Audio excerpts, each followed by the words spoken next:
जन्नत का असल में सरदार कौन है? ये सवाल एक शिया जाकर बयान कर रहा था कि जन्नत अली दी, मैं नहीं अली था। तो ये बात ज़हन में रखिएगा कि नबी इस्लाम ने इस सरदारी को मुख्तलिफ अंदाज में तकसीम किया है, और जन्नत की जो असल में सरदारी है पूरी जन्नत की, वो ना तो सैयदना हसन के पास, ना सैयदना हुसैन के पास, ना सैयदना अबू बकर सिद्दीक के पास, ना सैयदना उमर के पास, बल्कि अल्लाह के पैगंबर ही जन्नत के सरदार होंगे। वजह क्या है?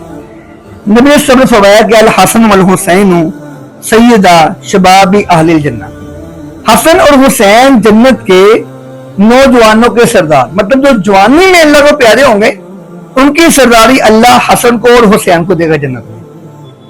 फिर फरमाया कि अबू बकर और उमर के बारे में फरमाया रज़ियल्लाहु तआला अन्हुमा कि ये दोनों सैयदा कुहूल अहलिल जन्नह, जन्नत के जो बूढ़े हैं जिनकी उम्र 40 प्लस है और वो दुनिया से फौत हो गए 40 प्लस के बाद, उनकी सरदारी अबू बकर और उमर के पास होगी रज़ियल्लाहु तआला अन्हुमा।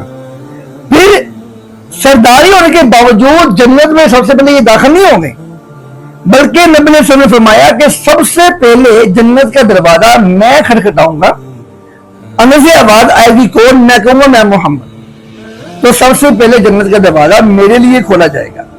इसका मतलब है जन्नत का असल में सरदार सैयदना रसूलुल्लाह सल्लल्लाहु अलैहि वसल्लम है, और सैयदना अबू बकर और उमर रज़ियल्लाहु तआला अन्हुमा के बारे फरमाया ये 40 प्लस में जो फौत हुए उनकी सरदार, मतलब सैयदना हसन सैयदना हुसैन, इन दोनों को जो शहादत नसीब हुई है वो 50 प्लस पे हुई है। तो इन दोनों की शहादत 40 प्लस पे 50 प्लस पे, इन दोनों की शहादत के बाद ये कुहूल में शामिल हो गए और अबू बकर और उमर के पास इनकी भी सरदारी होगी।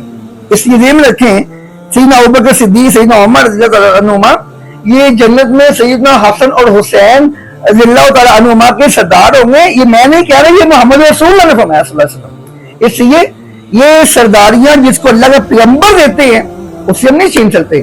तो अपने बच्चों की तरबियत करें, उन्हें सहाबा का हौसला सिखाएं ताकि वो लोग अपने सहाबा इकराम की तारीख को, उनकी मोहब्बत को समझ सकें।